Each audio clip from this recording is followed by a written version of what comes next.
It is said that in Ulthar, which lies beyond the river sky, no man may kill a cat, and this I can verily believe as I gaze upon him who sitteth purring before the fire. For the cat is cryptic, and close to strange things which men cannot see. He is the soul of antique Egyptus, and bearer of tales from forgotten series in Meroe and Ophir. He is the kin of the jungle lords and heir to the secrets of the hoary and sinister Africa. The Sphinx is his cousin, and he speaks her language, but he is more ancient than the Sphinx, and remembers that which she hath forgotten. In Ulthar, before ever the burgesses forbade the killing of cats, there dwelt an old cotter and his wife, who delighted to trap and slay the cats of their neighbors. Why they did this, I know not, save that many hate the voice of the cat in the night, and take it ill that cats should run stealthily about yards and gardens at twilight. But whatever the reason, this old man and woman took pleasure in trapping and slaying every cat which came near to their hovel, and from the sounds heard after dark, many villagers fancied that the manner of slaying was exceedingly peculiar. But the villagers did not discuss such things with the old man and his wife, because of the habitual expression on the withered faces of the two, and because their cottage was so small and so darkly hidden under spreading oaks at the back of the neglected yard. In truth, much as the owners of the cats hated these odd folk, they feared them more, and instead of berating them as brutal assassins, merely took care that no cherished pet or mouser should stray toward their remote hovel under the dark trees. When through some unavoidable oversight a cat was missed, and sounds heard after dark, the loser would lament impotently, or console himself by thanking fate that it was not one of his children that had thus vanished. For the people of Ulthar were simple, and knew not whence it is all cats first came. One day, a caravan of strange wanderers from the south entered the narrow cobbled streets of Ulthar. Dark wanderers they were, and unlike the other roving folk who passed through the village twice every year. In the marketplace, they told fortunes for silver, and bought gay beads from the merchants. What was the land of these wanderers, none can tell. But it was seen that they were given to strange prayers, and that they had painted on the sides of their wagons strange figures with human bodies and the heads of hawks, cats, rams, and lions.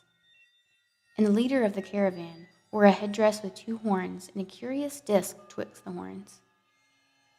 There was in this singular caravan a little boy with no father or mother, but only a tiny black kitten to cherish.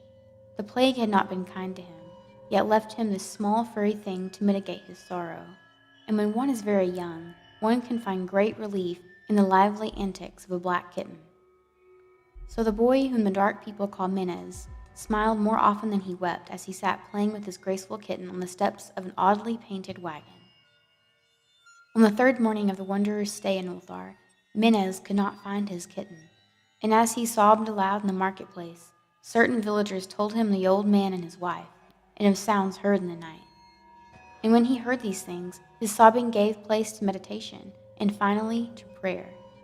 He stretched out his arms towards the sun, and prayed in a tongue no villager could understand, though indeed the villagers did not try very hard to understand, since their attention was mostly taken up by the sky and odd shapes the clouds were assuming. It was very peculiar, but as the little boy uttered his petition, there seemed to form overhead the shadowy, nebulous figures of exotic things, of hybrid creatures crowned with horn-flanked discs. Nature is full of such illusions to impress the imaginative. That night the wanderers left Ulthar, and were never seen again, and the householders were troubled when they noticed that in the village there was not a cat to be found. From each hearth the familiar cat had vanished. Cats large and small, black, gray, striped, yellow, and white. Old Cranon, the burgomaster, swore that the dark folk had taken the cats away in revenge for the killing of Mena's kitten, and cursed the caravan and the little boy. But Nith, the lean notary, declared that the old cotter and his wife were more likely persons to suspect, for their hatred of cats was notorious and increasingly bold. Still, no one durst complain to the sinister couple, even when little Attel, the innkeeper's son, vowed that he at twilight seen all the cats in Ulthar in that accursed yard under the trees, pacing very slowly and solemnly in a circle around the cottage, two abreast, as if in performance of some unheard rite of beasts. The villagers did not know how much to believe from so small a boy, and though they feared that the evil pair had charmed the cats to their death, they preferred not to chide the old cotter until they met him outside his dark and repellent yard. So Ulthar went to sleep in vain anger, and when the people awakened at dawn, behold, every cat was back at his accustomed hearth. Large and small, black, gray, striped, yellow, and white, none was missing. Very sleek and fat the cats appear, and sonorous with purring content. The citizens talked with one another of the affair, and marveled not a little.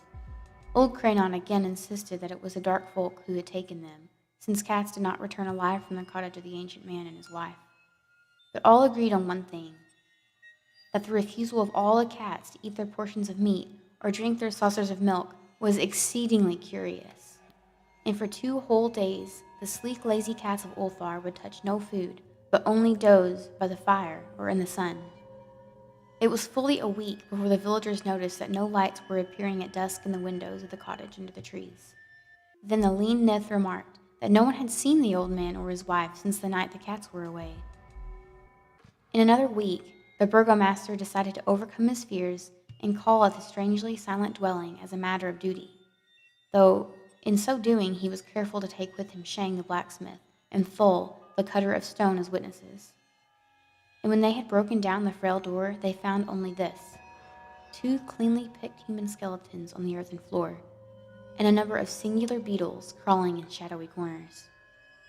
There was subsequently much talk among the burgesses of Ulthar. Zath, the coroner, disputed at length with Nith, the lean notary, and Cranon and Shang and Thul were overwhelmed with questions. Even the innkeeper's son was closely questioned and given a sweetmeat as reward. They talked of the old cotter and his wife, of the caravan of dark wanderers, of small Menez and his black kitten, of the prayer of Menez and of the sky during that prayer, of the doings of the cats on the night the caravan left, and of what was later found in the cottage under the dark trees in the repellent yard. And in the end, the burgesses passed that remarkable law, which is told of by traders in Hatheg, and discussed by travelers in Near, namely, that in Ulthar no man may kill a cat.